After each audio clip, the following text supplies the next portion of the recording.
La muerte espiritual, estudio número 4. Busquemos en Efesios 2:1 donde leemos: Y Él os dio vida a vosotros cuando estabais muertos en vuestros delitos y pecados. Que el Señor bendiga su santa y bendita palabra. Dios había dicho al hombre que el día que pecara tendría como consecuencia la muerte. Dice: mas del árbol de la ciencia, del bien y del mal, no comerás, porque el día que de él comieres, ciertamente morirás. Génesis 2:17. Esto se refiere a dos tipos de muerte: la muerte espiritual y la muerte física. Hablaremos en esta ocasión de la muerte espiritual como una consecuencia inmediata del pecado. La desobediencia del hombre se conoce también con el nombre de pecado original, cosa esta que Agustín definía como pecado heredado, o sea, que la naturaleza caída de Adán se transmite biológicamente por medio de la procreación sexual. Esto no significa que seamos culpables por el pecado de Adán, sino que por causa de su pecado, todos hemos sido afectados en nuestra naturaleza. Esto significa, como se ha dicho, que una persona no es pecadora porque peca, sino que peca porque es pecadora. Esto define un estado defectuoso en el hombre que se manifiesta tarde o temprano en su conducta, arrastrándolo inexorablemente al pecado. Esto quiere decir que desde que el hombre está en capacidad de desarrollar su conciencia moral, que es una de las cosas que lo diferencian de los animales, el hombre cometerá pecado, ya que el pecado es un germen que habita en su ser desde su concepción misma. La Escritura dice: he aquí, en maldad he sido formado, y en pecado me concibió mi madre. Salmo 51:5, Salmo de David. Esta situación de pecado es una evidencia de la muerte espiritual del hombre. El apóstol Pablo explica la situación de pecado en el hombre de la siguiente manera: por tanto, como el pecado entró en el mundo por un hombre, y por el pecado la muerte, así la muerte pasó a todos los hombres, por cuanto todos pecaron. Romanos 5:12. El pecado ya existía en el universo antes de que el hombre pecara, pues el pecado tiene su origen en Satanás y su rebelión contra Dios. De esto es que nos habla Judas en su carta al referirse a los espíritus que se sublevaron juntamente con el diablo en Judas 1:6. Pero la Biblia se concreta en la existencia del pecado en la vida del hombre, básicamente. ¿Cuánto afecto manifiesta Dios en favor del hombre? En realidad, nunca llegaremos a comprender el gran amor de Dios por el hombre. A ese ser, en su condición de muerte espiritual, Dios le tiene tanto aprecio que fue capaz de dar a su Hijo unigénito para salvarle.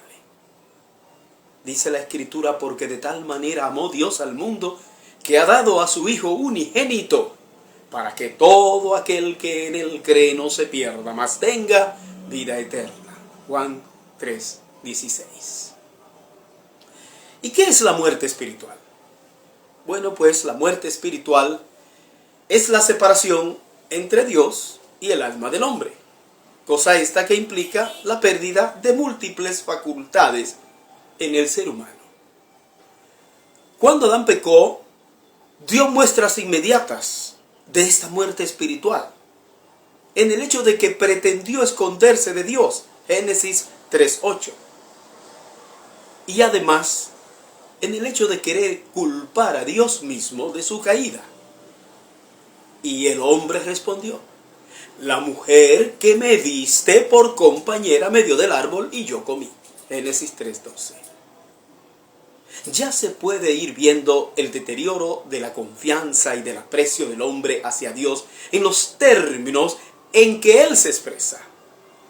Esto habla de una ruptura en la relación tan estrecha y efectiva que existía entre el hombre y Dios antes de que éste pecara. Desde entonces, esa ha sido siempre la actitud del hombre de querer justificar sus pecados y de echarle la culpa a otros de sus malas acciones. El hombre que nace después de la caída de Adán y Eva nace marcado por el pecado, de modo que no tiene la vida de Dios. Tiene solamente una vida insípida, una existencia ajena a todas las cosas de Dios. No le interesa nada que tenga que ver con Dios. El apóstol Pablo lo define de la siguiente manera: en aquel tiempo estabais sin Cristo, alejados de la ciudadanía de Israel y ajenos a los pactos de la promesa, sin esperanza y sin Dios en el mundo. Efesios 2:12. Eso es lo que es estar muerto espiritualmente. Y si el hombre permanece en esa condición, una vez que muera, su alma pasa a un estado irreversible de perdición. Le aguarda entonces la muerte segunda o infierno, la cual es lo contrario de la vida de Dios. Así que el hombre en pecado no es más que un muerto andante, como lo dice el apóstol Pablo. Y Él os dio vida a vosotros cuando estabais muertos en vuestros delitos y pecados. Efesios 2:1. Y el apóstol afirma que esta condición hace que el ser humano viva bajo la influencia de Satanás. Él dice: en los cuales anduvisteis en otro tiempo, siguiendo la corriente de este mundo, conforme al príncipe de la potestad del aire, el espíritu que ahora opera en los hijos de desobediencia. Efesios 2:2. Esto significa que la muerte espiritual define a una persona que vive bajo la influencia del enemigo. Esto fue lo que Jesús expresó a unos judíos que lo adversaban: vosotros sois de vuestro padre el diablo, y los deseos de vuestro padre queréis hacer. Él ha sido homicida desde el principio y no ha permanecido en la verdad, porque no hay verdad en él. Cuando habla mentira, de suyo habla, porque es mentiroso y padre de mentira. Juan 8:44. Esta situación condena al hombre a estar constantemente bajo la lupa divina, en la mira de Dios. Dios que ejecutará sus juicios. Dice: entre los cuales también todos nosotros vivimos en otro tiempo, en los deseos de nuestra carne, haciendo la voluntad de la carne y de los pensamientos, y éramos por naturaleza hijos de ira, lo mismo que los demás. Efesios capítulo 2, versículo 3. La muerte espiritual es la condición que define a las personas que no lo piensan dos veces para matar a sus propios hijos dentro de su vientre sin darles la oportunidad de llegar a nacer.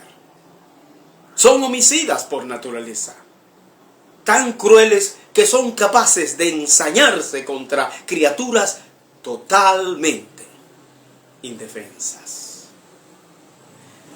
En segundo lugar, ¿qué se pierde con la muerte espiritual?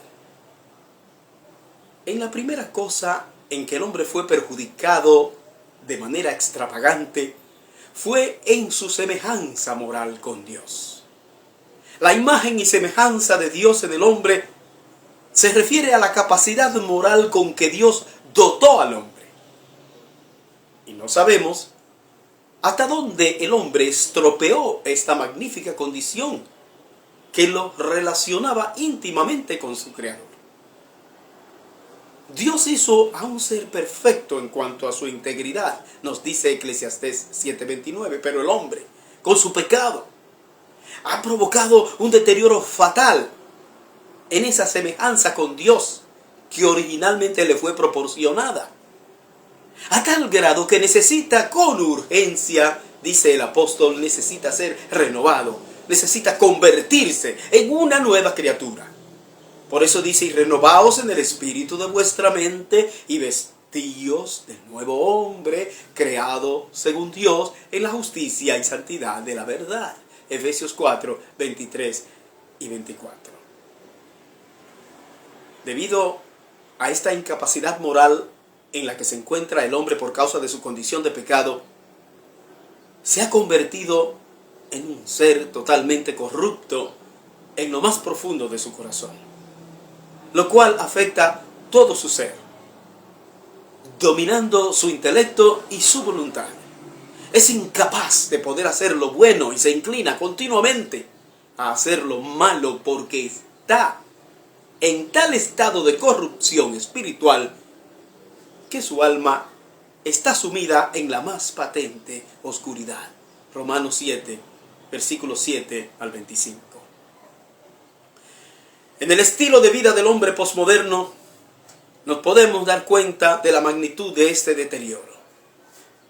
Pues el hombre de hoy en día, en sentido general, no acepta ningún tipo de censura en términos morales. La cultura actual se precia de no tener freno de ningún tipo. Es la cultura del que se denomina como valiente, cuando se atreve a manifestar sus preferencias, aunque estas preferencias choquen estrepitosamente con la verdad de Dios revelada en la Biblia. Es más, mientras más ofensiva contra la palabra de Dios sea, mucho mejor para ellos. El hombre actual es el vivo retrato de lo que en teología se conoce como la depravación total. Pero no creemos que el hombre en su estado de depravación no sea consciente de lo que lo impulsa en esa carrera desastrosa. Lo que lo impulsa es su estado de rebeldía contra Dios. Y él lo sabe. Su alma lo siente. Pero él se resiste por causa de su enamoramiento con el pecado. Hasta el más santo de los hombres se ve amenazado con esta violenta perversión del alma. Esto es lo que hace tan imprescindible la gracia de Dios. Y si el justo con dificultad se salva, ¿en dónde aparecerá el impío y el pecador? Dice el apóstol Pedro en 1 de Pedro 4, versículo 18. Tremenda exclamación. El hombre, aunque sigue teniendo un alma inmortal, esa alma ha perdido la plenitud de vida que tenía cuando en el paraíso tenía comunión con Dios. Ahora el hombre no vive bajo el temor de Dios, sino bajo sus propios criterios y consideraciones puramente humanas. Todo este desprecio hacia Dios lo lanza al vacío existencial y lo arrastra cada día más al profundo abismo.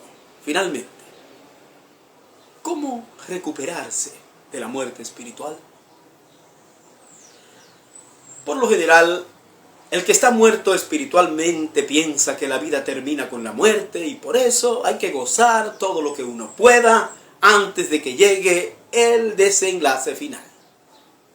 Y todo este comportamiento traduce la condición del ser humano que solo piensa en el aquí y el ahora y no considera para nada las enseñanzas del Evangelio de Jesucristo. Es imposible que el hombre se pueda recuperar de la condición de invalidez espiritual que le produce el pecado. Por ese motivo, Dios, que ama al hombre pecador, aunque aborrece su pecado, ha enviado a Jesucristo al mundo para salvar a toda persona que crea de corazón en él. La muerte de Cristo en la cruz fue una muerte expiatoria. O sea, Él fue el sustituto que sirvió para pagar la deuda de pecado del hombre. En la antigüedad se derramaba la sangre de un animal inocente delante del altar en el tabernáculo en favor de la persona pecadora que ofrecía el sacrificio.